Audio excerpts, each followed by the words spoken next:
Ladies and gentlemen, dear colleagues, my name is Hubertus Hemmerich. I'm a clinical senior lecturer at King's College London, and I do my clinical work as a consultant psychiatrist at the Bethlehem Royal Hospital for the South London and Maudsley NHS Foundation Trust. Thank you very much for giving me the opportunity to present a short paper on the therapeutic use of music in people with eating disorders here at the Eating Disorders International Virtual Conference 2021. The history of music is probably as old as the history of humankind. Archaeologists have, for example, found instruments from the Paleolithic period, like this Paleolithic flute. This Paleolithic period lasted from 2.5 million years ago until 10,000 before Christ. Musical instruments at that time were made from animal bones, and shamans used the music to make contact with ghosts and gods. At this time, music was used to communicate with gods, not as a cure. A historic example of passive music therapy has been reported in the Bible in the first book of Samuel. King Saul suffered from an evil spirit, and when this spirit came on him, he suffered from a depressed and anxious state, and then David would take the lyre and play for him. And in the Bible it says, whenever the spirit from God came on Saul, David would take up his lyre and play. Then relief would come to Saul, he would feel better, and the evil spirit would leave him. This episode has been painted by the painter Rembrandt. It's a beautiful picture. Pythagoras of Samos is an historic example of active music therapy. He played the lyre to put himself in a relaxed mood. He also developed a theory of music, and he explained that music can restore the psychophysical order through harmony.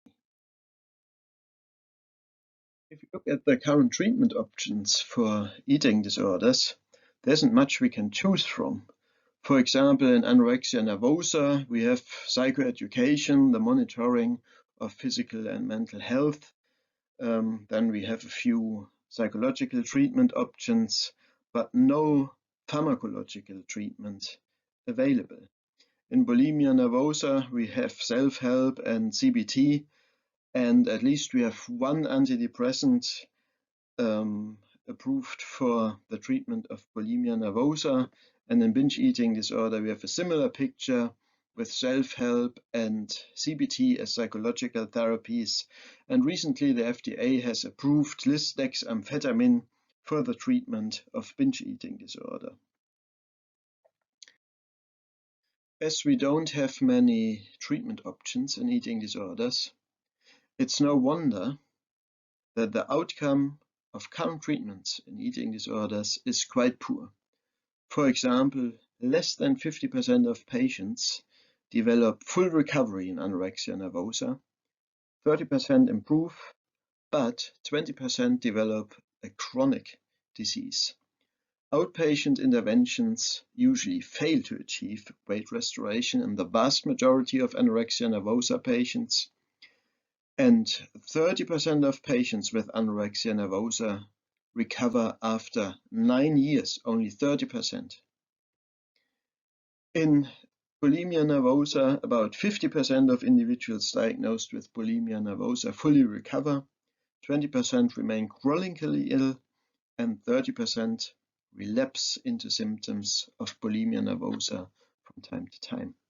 Thus, there is an urgent need for therapeutic improvement. Now, what about music therapy? Would this be an additional treatment option for people with eating disorders? Well, there is evidence for its effectiveness in disorders highly comorbid with eating disorders, such as depression, generalized anxiety disorder, and obsessive compulsive disorder. And there are numerous case reports of the use of music in people with eating disorders, and sophisticated methods have been described for individual and group therapy, and also for active and passive music therapy. If you are interested, I can recommend this book by Annie Heiderscheid about creative arts therapies in clients with eating disorders. We sought to do a systematic review to summarize the published benefits and potential side effects of the use of music, and also to summarize the evidence for its therapeutic application in people with eating disorders. I can proudly say that this systematic review has meanwhile been published in the journal Psychiatria Danubina, and if you are interested in the details of review, please have a look at this publication. Francesca Testa is the first author. We followed the PRISMA guidelines to do a systematic literature review on scientific studies on the effect of music in people with or at risk for eating disorders. We used two databases, PubMed and the Web of Science database. The search terms we used were music therapy, eating disorders, anorexia nervosa, bulimia nervosa, and binge eating disorder. By doing this literature search, we obtained 119 articles, but only 16 of those screened articles qualified as scientific studies. These studies involved a total of 3,792 participants, and they reported on the use of music or music therapy in individuals with or at risk of anorexia nervosa or bulimia nervosa. However, we didn't find any study on the use of music in binge eating disorder.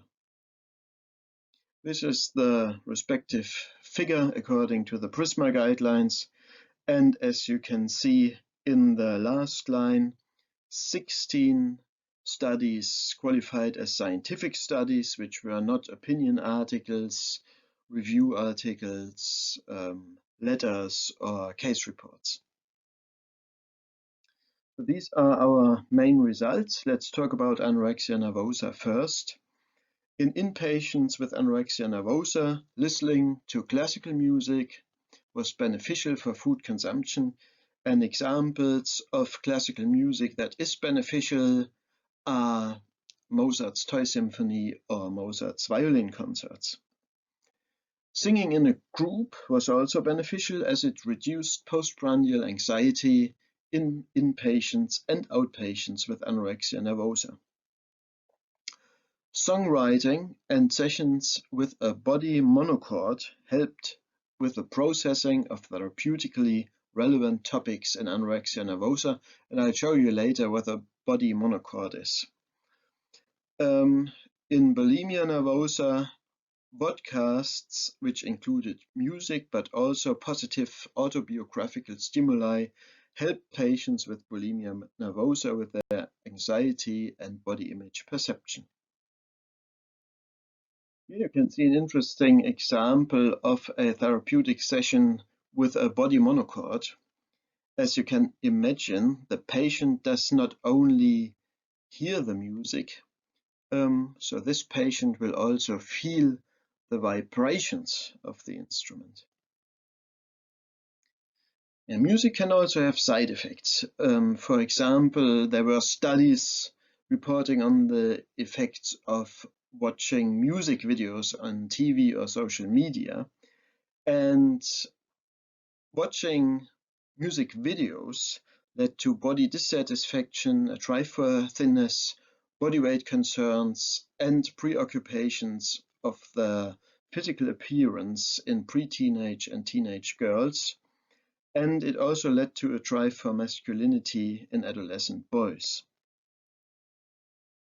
These studies, however, did not take into account that there are different types of music videos available in TV and on social media.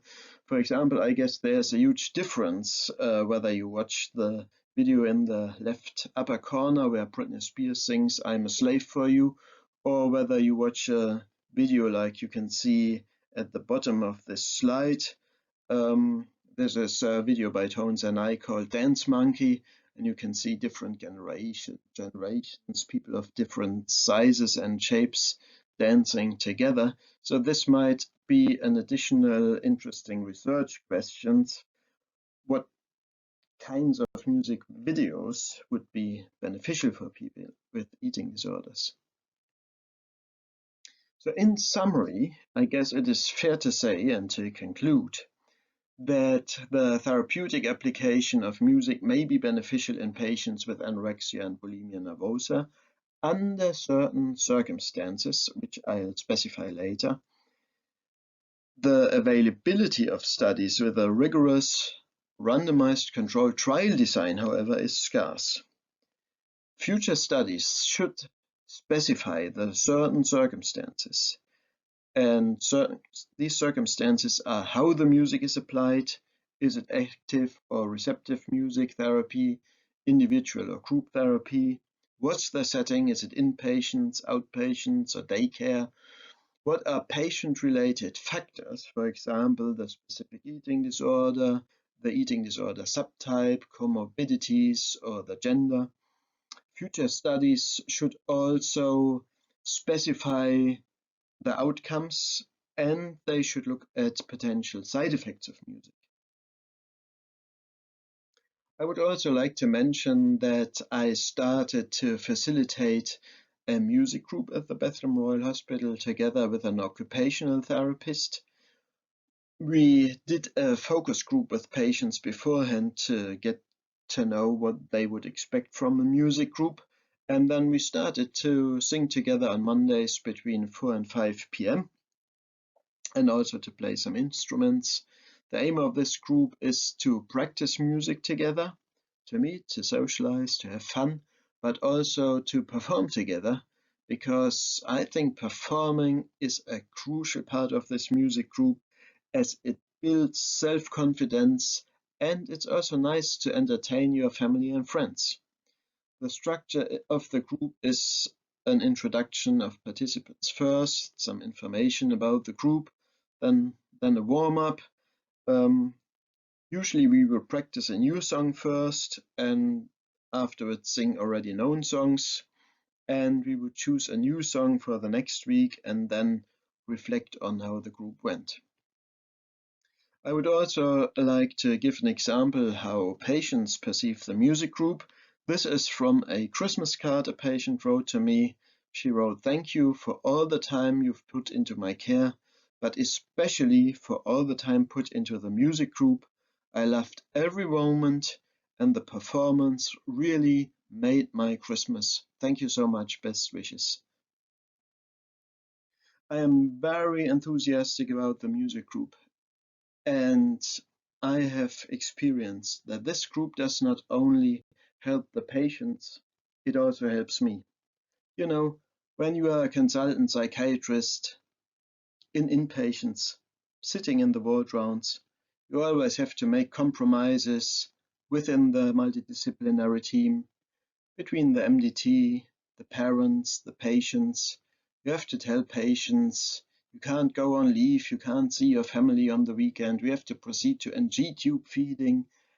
And even though you know this is absolutely the right thing to do, in the music group, I not only know that this is beneficial, I can also feel it. And the music group helps me to improve my relationship, even with the patients where I had to convey a quite painful message in the ward round.